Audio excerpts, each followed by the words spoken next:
Assalamualaikum warahmatullahi wabarakatuh.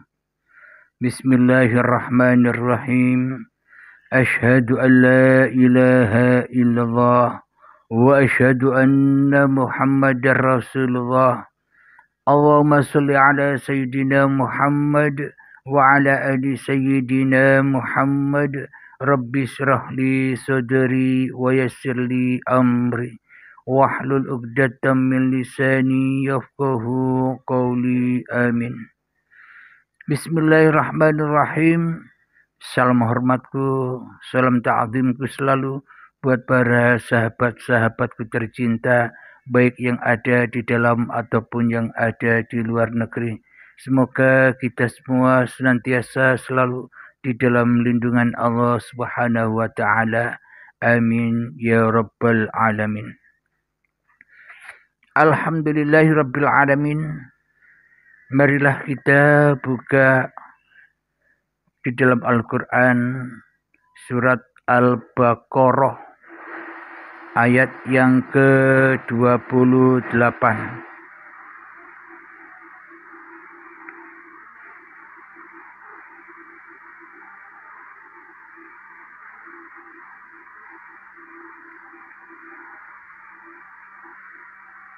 A'udzu billahi minasy syaithanir rajim. Bismillahirrahmanirrahim. Kaifa takfuruna billahi wa kuntum amwatan fa ahyaakum thumma yumitukum thumma yuhyikum thumma ilaihi turja'un. Yang artinya, bagaimanakah kamu ingkar kepada Allah padahal kamu tadinya mati, lalu Dia menghidupkan kamu, kemudian Dia mematikan kamu, lalu Dia menghidupkan kamu kembali, kemudian kepadanya lah kamu dikembalikan. Alhamdulillahirabbil alamin. Karena manusia selama ini tidak merasa mati, jadi manusianya selalu dan selalu ingkar kepada Allah. Karena Allah bagi manusia yang merasa hidup diri manusianya, Allahnya mati, Allahnya tidak wujud, Allahnya gaib, Allahnya tidak nyata, Allahnya hok belaka. Manusia tidak bertuhan, melainkan hanya mentuhankan dirinya sendiri di dalam dadanya. Allah, Tuhan, Allah, Sang Yang Widi, Romo, Bapa, Gusti, hanya hiasan-hiasan saja supaya manusia dikatakan sudah bertuhan dan sudah beragama. Kenapa? Karena manusianya ingin membuktikan dirinya kepada manusia yang lain. Sesungguhnya manusia itu tidak bertuhankan kepada Tuhan yang menciptakannya. Manusia tidak bertuhan kepada Tuhan yang mematikan, tidak bertuhan kepada Tuhan yang menghidupkannya. Karena manusianya merasa seolah-olah dirinya itu hidup-hidup sendiri. Seolah-olah dirinya merasa wujud-wujud sendiri. Seolah-olah diri manusianya merasa berkuasa-berkuasa sendiri di dalam kehidupan ini. Apa bedanya dengan orang ateis yang tidak bertuhan, melainkan hanya mentuhankan dirinya sendiri di dalam dadanya, hanyalah mentauhidkan dirinya sendiri di dalam dadanya, hanyalah mengesahkan dirinya sendiri di dalam dadanya, hanyalah mengahadkan dirinya sendiri di dalam dadanya, sehingga manusia takut mati, takut disaingi Allah. Bagaimanakah kamu ingkar kepada Allah sedang kamu tadinya mati? Jadi 2 kali mati dan 2 kali hidup ini disangka pemahaman manusia, disangka pemahaman hawa nafsu. Seolah-olah hidup ini yang sekarang. Nanti setelah mati, dimatikan, lalu hidup lagi. Manusianya yang merasa hidup. Jadi sebenarnya di sisi Allah, padahal kamu tadinya mati. Mati yang pertama kapan? Bukan mati-mati yang kita takuti itu. Sudah pernah mati kok takut? Mati. Sudah mati kok takut? Mati. Sudah murtad kok takut? Murtad. Sudah kafir kok takut? Kafir. Jadi yang dimaksud mati yang pertama itu padahal kamu tadinya mati. Mati kapan? Ketika manusianya belum dicipta. Ketika manusianya belum ditiupkan roh. Dan ketika manusianya belum diperjalankan. Belum di-Isra Mi'rajkan dari tanah menjadi tumbuh-tumbuhan. Belum di-Isra Mi'rajkan dari tumbuh-tumbuhan menjadi hasil tumbuh-tumbuhan, buah-buahan, padi, sayur mayur. Belum diisrokan dari sayur mayur dimakan oleh kedua orang tua kita. Belum diisrokan dari hasil makanan menjadi saripati-saripati makanan. Belum diisrokan, belum diperjalankan manusia dari makanan menjadi sel sperma dan sel telur. Belum dijalankan manusia jadi dari pertemuan ayah dan ibunya menjadi gumpalan darah. Belum diperjalankan menjadi gumpalan daging. Belum diperjalankan menjadi janin. Ketika manusia belum diperjalankan, belum dihidupi oleh hidupnya Tuhan, itulah yang dikatakan, padahal kamu tadinya mati. Berarti mati itu bagaimana? Anda tahu bahwa diri Anda mati. Kalau dikatakan kematian itu kan Anda tidak tahu apa-apa. Kita semua tidak tahu apa-apa. Wong mati. Jadi orang mati itu sesungguhnya sama seperti mati yang dulu. Tidak tahu apa-apa. Tidak tahu ceritanya dunia. Apalagi ada siksa. Apalagi ada kenikmatan. Ada surga neraka. Tidak ada. Wong mati. Adanya surga neraka itu ketika manusianya masih ada. Ketika manusianya masih hidup. Ketika masih ada langit dan bumi. Bergelarlah surga dan neraka itu.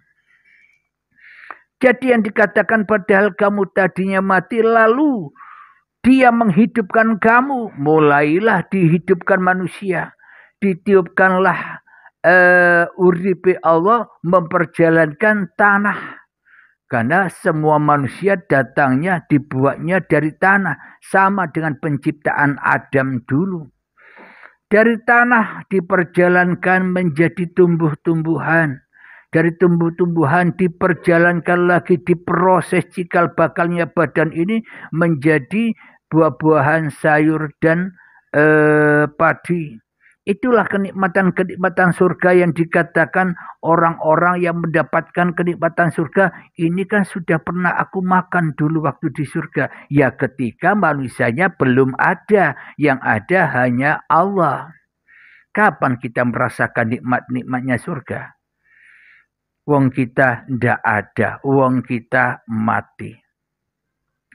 Jadi hidup yang pertama itu adalah ketika dihidupkanlah cikal bakal badan yang dari tanah ini diperjalankan sampai menjadi buah-buahan, sayuran dan padi dimakan oleh kedua orang tua kita disaring, dipilah-pilah saripati makanan itu menjadi sel sperma dan sel telur.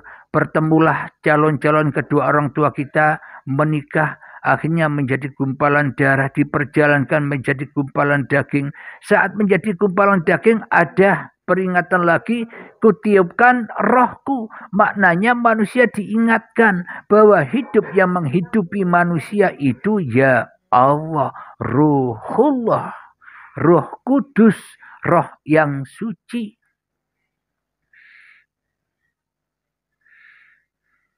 Itulah yang dimaksud hidup yang pertama sampai manusia menjadi janin dan terlahir menjadi bayi. Sampai terakhir datang detik-detik akil balik tiba. Itu hidup yang pertama. Mati yang pertama ketika manusianya belum diperjalankan oleh Allah. Padahal kamu tadinya mati, lalu dia menghidupkan kamu, kemudian dia mematikan kamu, lalu dia menghidupkan kamu lagi. Kemudian kepada nyalah kamu dikembalikan. Jadi kematian yang kedua adalah ketika manusianya datang detik-detik akil balik tiba. Jadi datang detik-detik akil balik tiba itu manusianya kullu nafsin dha'iqatul maut. Jadi manusia yang belum kenal Tuhan, jadi manusia yang hanya mengenal dirinya sendiri di dalam hatinya, itulah tanda-tanda orang yang sudah mati. Mati apanya? Bagi Allah mati hatinya. Kenapa? Karena hidup yang tak layak bagi manusia sudah diakui hidup ini milik manusia. Karena badan yang tak layak bagi manusia sudah diakui sebagai badannya manusia. Sehingga Allah tak punya apa-apa. Sudah dirampas oleh manusia. Bahkan kebesaran, bahkan keakbaran, keagungan, bahkan posisi Tuhan telah diganti oleh manusia di dalam dadanya. Sehingga manusianya merasa sok berkuasa atas dirinya, merasa sok bisa mengatur-ngatur kehidupannya, merasa sok bisa mencukupi segala kebutuhannya. Bila tak ada hidup, bila tak ada Allah, apakah semua itu berlaku? Kemudian datang ketika manusia itu sudah lama perjalanan di dalam pengembaraan, sudah kehausan, sudah ketakutan, sudah berpanas-panasan. Kenapa? Karena panas mengaku-akui apa yang bukan miliknya. Hidup yang bukan miliknya diaku-akui sebagai hidupnya. Badan yang bukan miliknya diaku-akui sebagai badannya. Segala kegiatan yang bukan kuasa dirinya diaku-akui sebagai kuasa dirinya. Inilah panasnya naroka itu. Serba kepanasan manusia. Kepanasan mengatur-ngatur dirinya, mencukupi segala kebutuhannya, ketakutan dengan harta dan dunia, ketakutan dengan pangkat dan jabatannya. Karena bila manusia cinta pada sesuatu, maka manusia akan takut ditinggal oleh sesuatu yang dicintainya. Itulah berpanas-panasan ketika hati manusia masih mati. Kemudian datanglah manusia yang disadarkan oleh Allah untuk mencari jalan kembali pulang, untuk mencari jalan kebenaran di dunia ini, untuk mencari jalan keselamatan. Lewat mana jalan keselamatan itu? Apa lewat para nabi dan rasul? Lewat mana jalan keselamatan dan kebenaran itu? Apa lewat Yesus? Apa lewat Nabi Muhammad? Tidak. Jalan keselamatan itu lewat dirimu sendiri. Rela dan ridhokah dirimu kembali kepada Tuhanmu? Itulah jalan keselamatan. Itulah jalan kebenaran. Itulah syafaat ketika kita dipahamkan kajian-kajian ketuhanan. Tak ada hubungannya jalan keselamatan, jalan kebenaran lewat para nabi dan rasul, lewat Isa, lewat Nabi Muhammad, tak ada hubungannya. Bila hati kita tak mau kembali kepada Allah, apa hubungannya dengan mereka? Karena mereka semua pun juga dihidupi oleh hidupnya Allah. Karena mereka pun juga hamba-hamba Allah. Apa bedanya mereka dan kita semua bangsa manusia? Yang membedakan mereka dipilih untuk mengenal Allah. Kita pun berhak dipilih juga untuk mengenal Allah. Jadi bila sudah sampai kepada Allah, ya makomnya Sama, tidak ada makom lagi manusianya. Wong yang ada hanya Allah. Muhammad, bukan kamu yang melempar, berarti yang berkuasa kan hanya Allah. Yang memberi syafaat kan hanya Allah, bukan Nabi Muhammad, bukan manusianya. Manusia takkan pernah bisa memberi keselamatan, dan manusia takkan pernah bisa menguji manusia yang lain bila tanpa Allah. Jadi jalan keselamatan, jalan lurus, jangan kita membayang-bayangkan aku ikut Muhammad, Nabi Muhammad supaya dapat syafaat. Aku ikut Isa atau aku ikut Yesus, jalan kebenaran agar aku selamat menuju surga. Bukan itu. Jadi jalan selamat itu ada pada diri kita sendiri. Relakah, ridhokah bahwa hidup dan badan ini hanya milik Bapa, hanya milik Allah? Relakah, ridhokah bila hidup dan badan ini hanya milik Allah, milik Romo, milik Sang Hyang Widi, milik Gusti? Tergantung hati kita. Bila hati kita rela, ridho bahwa hidup dan badan ini hanya milik Sang Penguasa, Sang Pencipta, indah kehidupan ini. Kita memandang saudara-saudara kita yang Islam, memandang saudara-saudara kita yang agamanya Kristen, Nasrani, Yahudi, Majusi, indah, tak ada perbedaan lagi. Kenapa? Karena sudah terliputi semua itu hanyalah kuasa Allah yang berkuasa atas hamba-hambanya. Ada yang dipilihkan beragama Islam, ada yang dipilihkan agama Kristen, Nasrani, Yahudi, Majusi. Siapa yang membuat itu semua? Mana mungkin manusia berkuasa atas semua peran-peran yang ada pada diri manusianya bila tanpa uripe Allah. Indah hidup ini bila manusianya sudah kembali kepada Allah. Pintu baiat itulah kematian, pintu baiat itulah hidup yang kedua. Hidup yang kedua apa? Hidup atau menjadi manusia baru, manusia yang lillahi ta'ala, manusia insan kamil. Maknanya manusia yang sudah bersih dari kemanusiaannya di dalam hatinya. Maka inilah yang dimaksud. Kemudian kepadanya lah kamu dikembalikan. Ini yang dimaksud. Setelah dihidupkan lagi manusianya, hidup yang kedua yakni hidup yang sudah terbaiat manusianya, hidup yang sudah kembali ke manusianya kepada fitrahnya.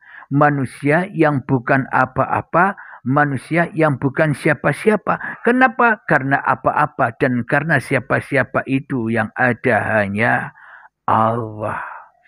Inilah yang dimaksud ayat ini. Yang dimaksud ayat surat Al-Baqarah ayat 28 yang artinya saya ulang lagi.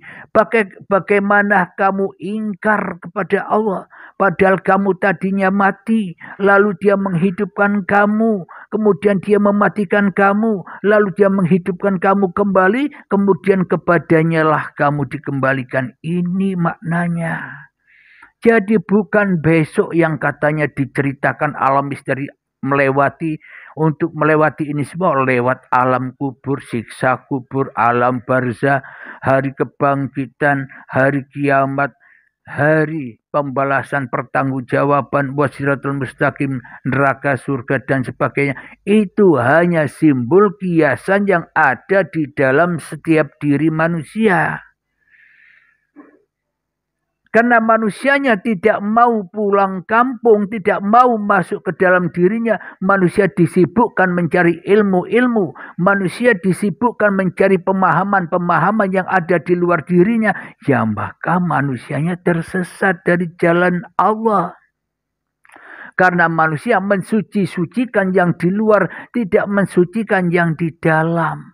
Manusianya mensuci-sucikan buatan manusia. Manusia mensuci-sucikan kepahaman manusia. Sedang kepahaman Allah di dalam ciptaan Allah langsung. Siapa ciptaan Allah langsung? Manusia kita inilah ciptaan Allah langsung. Disitulah tempat kembali. Bukan kembali di ciptaan-ciptaan manusia, bukan kembali di kertas ini, bukan kembali di buku, bukan kembali di cerita-cerita dongeng, bukan kembali kepada kepahaman-kepahaman manusia. Kenapa? Karena semuanya masih buatan manusia. Itulah jalan kesesatan. Ibarat jadi domba-domba yang tersesat. Jadi untuk menangkap kembali domba yang tersesat untuk dimasukkan kandang, ya dibaiat dulu kenakalannya, dibaiat dulu kemanusiaannya, dipotong dulu kambing dan lembunya. Supaya apa? Supaya bisa pulang ke kampung halamannya. Siapakah dia? Bila manusia sudah mengagung-agungkan ciptaan Allah langsung, siapa? Diri manusianya masuk ke dalam dirinya, bersujud atas segala dosa-dosanya. Maka ketika manusianya menyerahkan, menyelamatkan, mengislamkan bahwa hidup dan badan ini hanya milik Allah, itulah inna dina indallahil Islam. Sesungguhnya agama di sisi Tuhanmu itu hanyalah ketika engkau pasrahkan, datang dan pasrahkan dirimu kepada Tuhanmu. Itulah agamanya seluruh manusia, agama rahmatan lil alamin. Dan banyaknya agama-agama, aliran-aliran kepercayaan yang ada di dunia ini hanyalah simbol-simbol belaka. Agama yang sebenar-benarnya agama masuk ke dalam dan bersujud kepada Baitullah, ciptaan Allah. Siapakah ciptaan Allah langsung? Tanpa ikut campur tangan manusia, ya manusia itu sendiri. Di dalamnya bersujud. Bersujud untuk apa? Menyerahkan hidup dan badan hanyalah milik Allah. Berarti bagi orang-orang yang sudah terbaiat hatinya, maka ia selalu bersahadat, selalu sholat, selalu zakat, selalu puasa, selalu haji, dan selalu beribadah, selalu beramal kebajikan yang suci, bersih, tanpa campur tangan manusianya. Kenapa? Karena Allah sudah menguasai manusianya. Jadi hukum-hukum yang ada selama ini sudah mencapai hakikat hukum itu sendiri. Sudah tidak dihukum-hukumi lagi manusia. Kenapa? Karena yang ada hanya Allah. Ya, hukum Allah yang ada apa? Enjoy saja. Berangkat deh.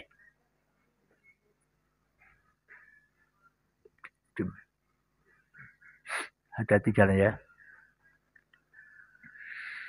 Alhamdulillahirabbil alamin. Itulah yang dimaksud manusia mati 2 kali dan manusia hidup 2 kali. Maknanya matinya kapan? Sebelum diperjalankan. Mati yang pertama. Mati yang kedua ketika manusianya datang detik-detik akhir balik. Dengan kematian wong sudah terjadi kematian pada diri manusia, kok takut mati? Kalau kematian di sisi manusia ya menakutkan karena manusianya penuh dengan misteri. Tapi kalau kematian di sisi Tuhan itulah keindahan. Kematian di sisi Tuhan itu apa? Bukan manusianya yang mati. Manusianya sudah kembali ke sisi Tuhannya. Maka manusianya akhirnya hidup dengan ketenangan, kesenangan, kegembiraannya. Kenapa? Karena selalu dijaga, dipelihara, dicukupi oleh Tuhannya. Itulah orang-orang yang sudah kembali kepada Tuhannya.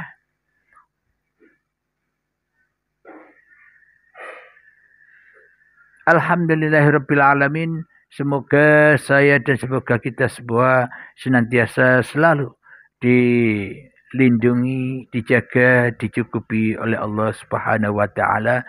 Amin ya rabbal alamin. Sebelum kita akhiri, marilah kita kemahkan salawat dari bintaful bala. Allahumma salli ala sayyidina Muhammad wa asghiri zalimin bi zalimin. Allahumma salli ala sayyidina Muhammad wa asghiri ظالمين بظالمين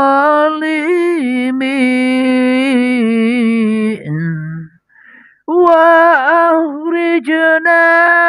من بينهم سالمين وعلى آله وصحبه أجمعين. بسم الله الرحمن الرحيم. اللهم يا قاضي الحاجات، اللهم يا مجيب الدعوات، اللهم يا رفيع الدرجات، اللهم يا محل المشكلات، اللهم يا شافي الأمراض، اللهم يا كافي المهمات، اللهم يا الدافع عن البليان، اللهم اختم لنا بالإيمان، اللهم اختم لنا بالإسلام. ربنا آتنا في الدنيا حسنة وفي الآخرة حسنة وقنا عذاب النار. آخر كلام. Assalamualaikum warahmatullahi wabarakatuh.